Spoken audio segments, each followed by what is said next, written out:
Estaba arrancando las tablas viejas del suelo de mi cocina cuando encontré unas cartas que llevaban 80 años esperando a alguien como yo. Me llamo Elena.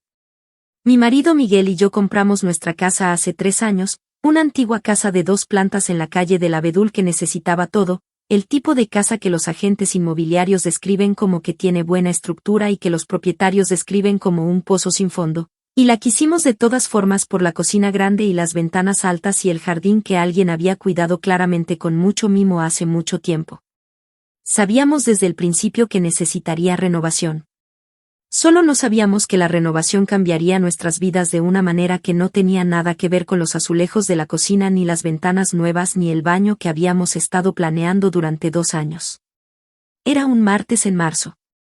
Miguel estaba en el trabajo y yo había pedido el día libre para supervisar al albañil que iba a empezar a arrancar el suelo viejo de la cocina. Sabíamos desde hacía meses que las tablas originales estaban dañadas y había que quitarlas, y yo estaba igual de emocionada que nerviosa al respecto de la manera en que uno lo está con las casas antiguas porque nunca sabes del todo qué vas a encontrar debajo. El albañil se llamaba Carlos y llevaba 30 años haciendo esto y tenía la calma particular de un hombre que ha visto todo lo que una casa puede esconder y ya nada le sorprende. Estaba equivocado al estar tranquilo esa mañana.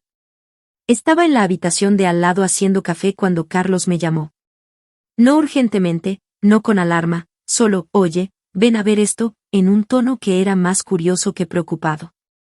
Entré a la cocina y estaba agachado sobre una sección del suelo que acababa de levantar, y sostenía algo en la mano que no pertenecía ahí. Una caja de lata, pequeña y plana, del tipo que podría haber contenido galletas o tabaco, sellada con un trozo de alambre retorcido alrededor que se había vuelto marrón oscuro con la edad. Se la tomé sin pensar. Era más ligera de lo que esperaba y algo se movió dentro cuando la incliné, un suave susurro que me dijo que había papel ahí dentro, y mi corazón hizo algo extraño en ese momento, no exactamente miedo, no exactamente emoción, sino algo entre medias para lo que todavía no tengo la palabra correcta. Carlos volvió a las tablas. Me senté en la mesa de la cocina con la caja de lata y fui retorciendo el alambre con mucho cuidado porque incluso entonces, antes de saber lo que había dentro, entendí instintivamente que esto era algo que merecía ser manejado con delicadeza. Dentro había 7 cartas. Estaban dobladas 2 veces y envueltas en un trozo de hule que las había mantenido en su mayoría secas durante las décadas, y el papel estaba amarillento y frágil en los bordes pero la letra era todavía clara. Las cartas estaban escritas en inglés pero con la precisión cuidadosa particular de alguien que había aprendido el idioma como segunda lengua, cada palabra elegida deliberadamente, cada oración formada con esfuerzo. Había una fecha en la primera carta. Enero de 1943. Leí la primera carta de pie en mi mesa de cocina en mi casa en la calle del Abedul un martes en marzo, y cuando llegué al final de la segunda página estaba sentada en el suelo. Las cartas fueron escritas por una niña llamada Miriam. Dijo que tenía 9 años cuando escribió la primera y 11 cuando escribió la última. Escribía en el presente cuidadoso de una niña a quien le habían dicho que escribiera todo lo que recordaba mientras todavía lo recordara claramente, y lo que recordaba era esta casa. Esta cocina. El espacio bajo las tablas donde su familia se había escondido durante 14 meses mientras un hombre llamado Antonio Vidal los mantenía con vida. Quiero detenerme aquí un momento porque necesito que entiendan lo que estaba leyendo. Esta no era una casa en la que hubiera vivido durante generaciones. Era una casa que había comprado en una subasta inmobiliaria hace 3 años de un patrimonio que no tenía familiares vivos que nadie pudiera localizar. La había elegido por la cocina y las ventanas altas y el jardín, y había arrancado las tablas porque estaban dañadas, y ahora estaba sentada en el suelo de mi cocina leyendo las palabras de una niña de 9 años que se había escondido en la oscuridad bajo esas mismas tablas 80 años atrás y pedía, en el inglés cuidadoso y desgarrador de una niña que entendía que quizás nunca tendría la oportunidad de pedírselo a nadie en persona, que alguien le dijera al mundo lo que Antonio Vidal había hecho por su familia. Escribió su nombre 7 veces a lo largo de 7 cartas. Antonio Vidal. Lo describía como un hombre ordinario, un carpintero que había vivido en esta casa y que no tenía ninguna razón particular para arriesgar todo por unos extraños excepto que tenía conciencia y un escondite y usó ambas cosas. Escribió sobre cómo traía comida por las noches, llamando 3 veces en la tabla para que supieran que era él. Escribió sobre cómo su hermanito estaba enfermo un invierno y Antonio había encontrado medicina de alguna manera sin que nadie supiera porque la necesitaba. Escribió sobre cómo su madre lloraba en silencio para no hacer ruido y cómo Antonio a veces dejaba flores encima de la tabla, solo pequeñas flores silvestres, para que su madre las encontrara cuando levantaba la tabla por la mañana y supiera que el mundo todavía tenía belleza en algún lugar. Escribió, no sé si vamos a sobrevivir. No sé si Antonio va a sobrevivir. Pero si alguien encuentra estas cartas algún día quiero que conozcan su nombre. Antonio Vidal nos salvó. No era un soldado ni un héroe según ninguna medida oficial. Era un carpintero que vivía en la calle del Abedul y salvó a mi familia porque podía y porque eligió hacerlo y eso es todo. Me quedé sentada en el suelo de mi cocina durante mucho tiempo después de leer eso. Y luego cogí el teléfono. No sabía por dónde empezar. Esa es la verdad honesta de todo esto. Me quedé sentada en el suelo de mi cocina con 7 cartas en el regazo y una caja de lata a mi lado y pensé en qué haces cuando encuentras algo así, a quién llamas, a dónde vas, cómo empiezas siquiera a buscar a una niña de 9 años que ahora tendría casi 90 si es que seguía viva. Carlos seguía trabajando de fondo, levantando tablas, apilándolas en silencio contra la pared, dándome el espacio que claramente necesitaba sin hacer un punto de ello. En algún momento me trajo una taza de café de la cafetera que había hecho antes y la puso a mi lado sin decir nada y volvió al trabajo, y pensé este es un buen hombre, y pensé en Antonio Vidal dejando flores silvestres en una tabla en la oscuridad para que una mujer pudiera encontrarlas por la mañana, y puse mi mano plana sobre la madera vieja del suelo y me quedé muy quieta un momento. Llamé a Miguel primero. Contestó al segundo timbre y dije, tienes que venir a casa, y escuchó algo en mi voz que le hizo no hacer preguntas, solo decir, ya salgo. Mientras le esperaba leí las 7 cartas de nuevo, esta vez más despacio, y anoté cada nombre que Miriam había mencionado. Sus padres eran Esther y José. Su hermano se llamaba Samuel. Antonio Vidal era el nombre que escribía con más frecuencia, cuidadosamente y con una especie de reverencia que no esperas de la letra de una niña pero que se transmitía claramente incluso a través de 80 años de papel doblado. Miguel llegó 40 minutos después y se sentó en el suelo a mi lado y leyó las cartas él mismo sin decir nada, y cuando terminó las dejó con mucho cuidado y me miró y dijo, tenemos que encontrarla. Dije, lo sé. No sé cómo. Dijo, empieza con lo que sabemos. Así que empezamos con lo que sabíamos. Esa tarde, después de que Carlos se había ido y la cocina tenía la mitad de su suelo viejo y estaba llena de luz de la tarde, Miguel y yo nos sentamos en la mesa con las cartas y nuestros portátiles y empezamos. Escribí el nombre Miriam en una búsqueda junto con las palabras superviviente del Holocausto y el nombre de nuestra ciudad y el año 1943 y no obtuve nada útil. Busqué a Antonio Vidal y encontré varios hombres con ese nombre, ninguno conectado con nada de lo que buscábamos.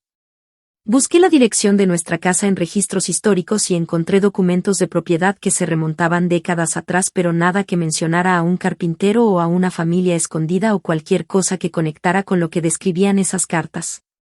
Sentí la frustración particular de buscar algo que existía pero que había dejado muy pocos rastros oficiales, porque esa era a menudo la naturaleza de aquellos años, las cosas que pasaban en casas privadas en calles tranquilas no siempre eran las cosas que llegaban a los documentos. Y entonces Miguel dijo, prueba con las cartas mismas. Pon las frases exactas que ella usó. Escribí una frase de la tercera carta, la que Miriam describía como Antonio llamaba 3 veces en la tabla, en un buscador, solo para ver, sin esperar realmente nada, y lo que apareció me detuvo por completo. Había un blog. Era pequeño y personal y escrito en inglés por alguien que se llamaba a sí misma nieta de una superviviente, y en una de las entradas de hacía 4 años había escrito sobre su abuela, una mujer que se había escondido de niña durante la guerra y que había hablado a menudo en sus últimos años sobre una casa y un hombre que había salvado a su familia y cuyo nombre nunca había podido registrar oficialmente porque los registros de aquella época estaban incompletos y porque había sido una niña y los niños recuerdan los sentimientos más claramente que los hechos. El nombre de la abuela en la entrada del blog era Miriam. Mis manos temblaban cuando encontré el formulario de contacto al final del blog. Escribí un mensaje que me llevó 40 minutos redactar porque era consciente de que le estaba escribiendo a una desconocida sobre algo que podía ser o bien lo más importante que le había pasado a su familia en 80 años o un doloroso error, y no quería causar daño con una esperanza que resultara equivocada. Escribí con cuidado.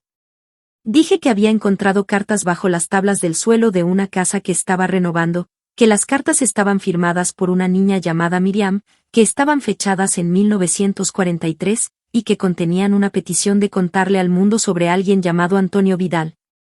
Dije que no sabía si era la familia correcta. Dije que lo sentía si no lo era. Dije que si lo era, quería que supieran que las cartas estaban a salvo y que había leído cada palabra. Presioné enviar y luego me eché hacia atrás y Miguel puso su mano sobre la mía y esperamos. La respuesta llegó a las 2 de la mañana. Estaba dormida y mi teléfono se iluminó en la mesilla de noche y lo alcancé sin pensar y leí el mensaje medio dormida y luego estaba completamente despierta. Era de una mujer llamada Rebeca.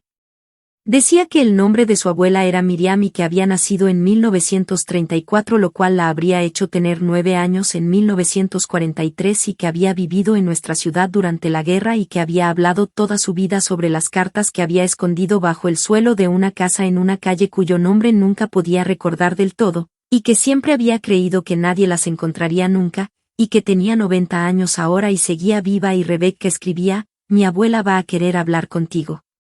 Desperté a Miguel. Le leí el mensaje. Se incorporó en la cama y se puso la cara entre las manos un momento y luego me miró y dijo: «Llámala. Sea la hora que sea, llámala». Organizamos una videollamada para la mañana siguiente. Rebeca ayudó a configurarla en la tablet de su abuela y me senté en mi mesa de cocina, la misma mesa donde había leído las cartas por primera vez, sobre el mismo suelo donde habían estado escondidas, y esperé mientras la llamada se conectaba. Y entonces Miriam estaba ahí. Era pequeña y de pelo blanco y muy erguida en su silla y miraba a la cámara con unos ojos que eran agudos y oscuros y completamente presentes, y cuando me vio dijo en un inglés cuidadoso que todavía llevaba la cadencia particular de su primera lengua: «¿Ha encontrado usted mis cartas?». Dije: «He encontrado sus cartas». Estuvo callada un momento. Y luego dijo: «Cuénteme. Cuénteme todo lo que leyó». Así que lo hice. Le leí sus propias palabras de vuelta a través de 80 años y una conexión de videollamada y ella se quedó muy quieta y escuchó todo, y cuando leí la parte sobre las flores silvestres sus ojos se cerraron un momento y puso su mano plana sobre su pecho y dejé de leer y esperé. Dijo: «Tenía miedo de que nadie supiera nunca nada de Antonio. Murió en 1951 y nunca le dijo a nadie lo que había hecho. Era ese tipo de hombre. Pensaba que era simplemente lo que una persona debería hacer y por eso no hablaba de ello». Dije: «La gente lo sabrá ahora». Miró a la cámara durante un largo momento. Y luego dijo: «Escribí esas cartas para alguien exactamente como usted. Creí que habría alguien como usted algún día. Solo que no sabía que tardaría 80 años». Rebeca ayudó a Miriam a enviar el nombre de Antonio Vidal a Yad Vashem, la autoridad conmemorativa del Holocausto en Jerusalén, para su reconocimiento como justo entre las naciones, el honor otorgado a no judíos que arriesgaron sus vidas para salvar a personas judías durante la guerra. El proceso llevó varios meses y se requería documentación y Rebeca hizo la mayor parte del trabajo, reuniendo los registros existentes, presentando el testimonio de Miriam, correspondiendo con las autoridades que revisan estos casos con cuidado y minuciosidad. El reconocimiento llegó un jueves en noviembre. Rebeca me envió una fotografía esa mañana. Era Miriam, 90 años y muy pequeña en una silla grande, sosteniendo un certificado con el nombre de Antonio Vidal, y miraba directamente a la cámara y sonreía de la manera en que sonríe la gente cuando algo se ha resuelto que han llevado durante mucho tiempo. Rebeca escribió debajo de la fotografía: «Dice que le diga que Antonio habría dicho que esto era innecesario. Dice que le diga que ella no está de acuerdo». Imprimí la fotografía y la enmarcé y ahora está en el alféizar de mi ventana de la cocina, sobre el suelo nuevo que pusimos después de la renovación, sobre el espacio donde la caja de lata esperó 80 años a que alguien levantara la tabla correcta un martes en marzo. Miguel entró una mañana mientras yo la miraba y se puso a mi lado y los dos estuvimos callados un momento y luego dijo: «¿Crees que ella sabía que alguien las encontraría?». Pensé en una niña de 9 años en la oscuridad bajo un suelo, escribiendo cartas con cualquier luz que tuviera, dirigiéndolas a nadie y a todos, escondiéndolas en una caja de lata y sellándolas con alambre y confiándoselas al tiempo. Dije: «Creo que tenía que creerlo». Creo que por eso las escribió. Asintió. Y nos quedamos juntos en nuestra cocina a la luz de la mañana, y eso fue suficiente. Eso fue más que suficiente.